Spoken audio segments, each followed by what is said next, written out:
Some sad news that happened this week. Carrie Fisher, who portrayed Leia Organa, Princess Leia, passed away this week. She went into the hospital after returning from a trip, I believe it was in London. Yes, she was returning from London to LA a week ago today, which was the Friday before Christmas, and actually had a heart attack on the flight, a major heart attack. They actually had to perform CPR on her there in the plane. They rushed her to the hospital, and apparently she was in intensive care all weekend long, and then on Tuesday morning passed away. And I think you were talking a little bit about this when it comes to like some people kind of feel maybe a little bit too close to stars that pass away, or just like stars in general. I don't want to sound like a jerk. It's sad. It's sad that she died.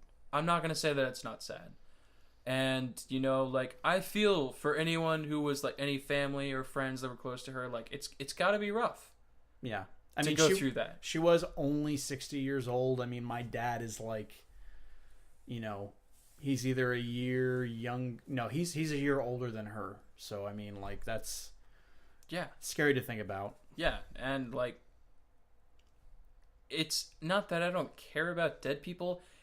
I have a problem with people who don't know these people well enough to go on social media and be like, I cried for like half an hour yesterday because this person died. It's like, yeah, why? You have no you're just posting that you're a crybaby. Like, it's sad this person died. You have no personal connection to them. No, and you weren't thinking about this person like all day, and then heard that they passed away. Like, you don't give people second thought. I mean, it is one thing to be depressed and to want to offer condolences and to it definitely bring your day down. And I mean, I know it did for me. It definitely made me sad. Was I crying? No. This is not someone, like you said, it's not someone that I knew personally. And I do think if you cry over someone you don't know, I don't know, maybe you're probably crying all day. Well, maybe you're just like a much better human being than either one of us. But let's not over dramatize, people that pass away. And honestly, I do kind of feel like it is those people that really get invested that kind of make it seem like these people aren't real people. Exactly. Like, they're normal people. It just so happens that they have screen time. More people they don't know them. They know characters they play. They don't like them so much as they love the characters that they play. Right. But for some reason, they connect the two as they're the same person. And they're not. And I think, and while I've said before, like, when people... It irritates me when people get irritated or actors get irritated that people constantly recognize them for like one role, and like, let's say that they've played like 20 roles throughout their lifetime, but they constantly get recognized for one role, and it's like, well, dude, come on. You should be happy that you're getting recognized for that one role.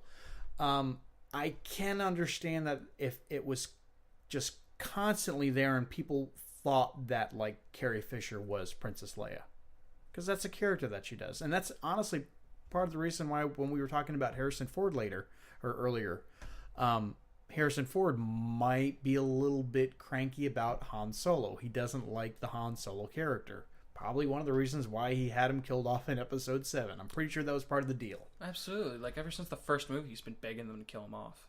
Yeah, he wanted him to die in Empire Strikes Back. Wanted him to die in Return of the Jedi. Yeah, I'm glad they didn't do that. And in fact, I haven't seen Episode 7 since I saw it in theaters last year. I don't know if that's the reason, but it was an okay Star Wars film too. Yeah. I just feel, you can get these people to the point where they can get tired of that character, where you think that you put the character they play like as more important than who they are as a person. Exactly. They're flesh and blood just like any of us. They're just people. Yeah.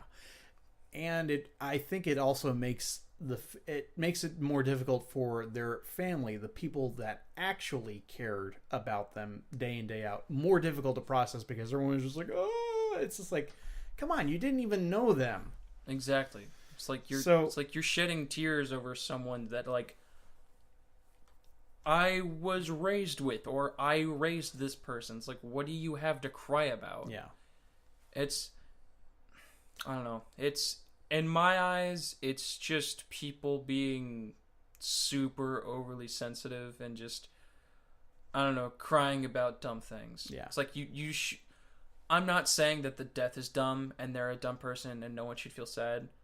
Their family and close ones and friends and just anyone that cared about them and was close to them, they have the right to be sad. They have the right to cry. They have the right to care. Yeah. They were close to them. You saw them in a movie and you watch them on TV. It's like you don't know them. You watch their, not even life, like a life that they played. Yeah.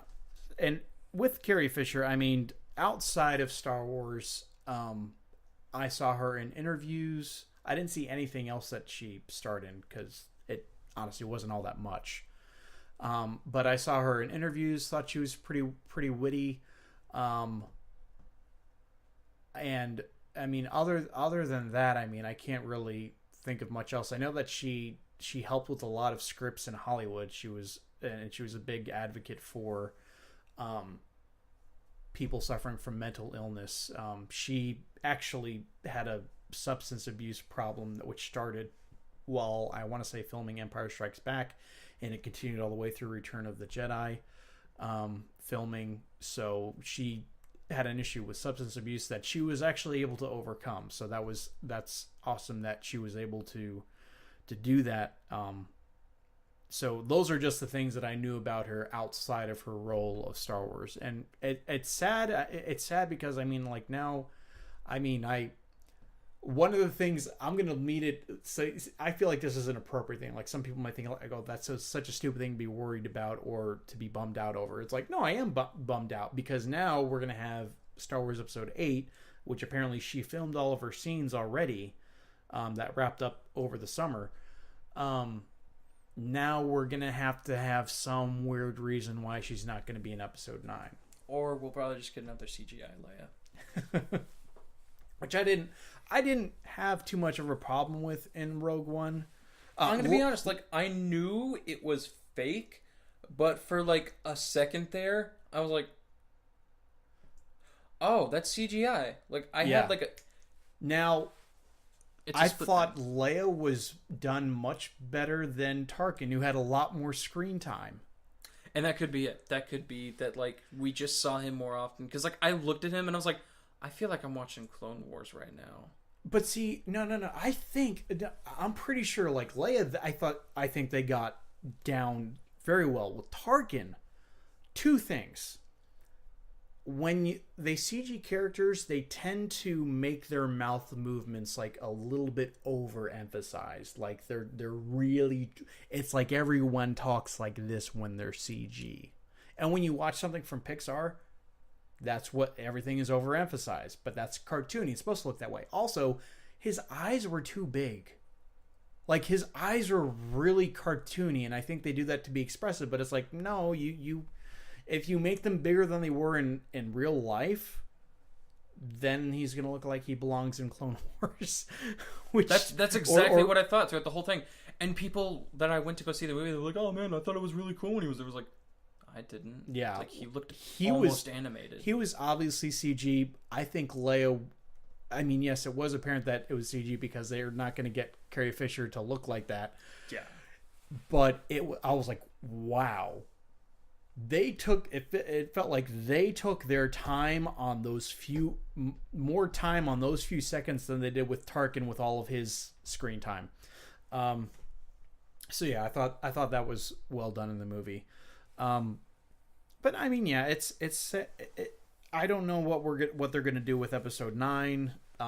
If they're gonna do something with Episode 8 to write her out of the script. It's kind of lame that the story's got to be changed now. I don't think they're going to do the CG route and I think people would find that in kind of low taste considering she, when they do release episode 9, it'll be like what, 2019. It will only be 3 years after her death, so it's too soon.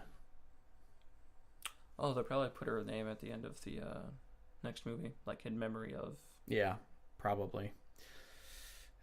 But it does stink. There's a lot of older people that I would have expected, like the guy who plays Chewbacca.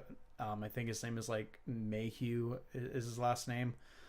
He's a weird looking guy. I'm not saying that means that you'll die sooner than later, but tall people tend to have more health problems too. So, yeah, just kind of feel like, the Star Wars fans did kind of get cheated out of Carrie Fisher dying much younger than she should have. I think that's what it comes down to.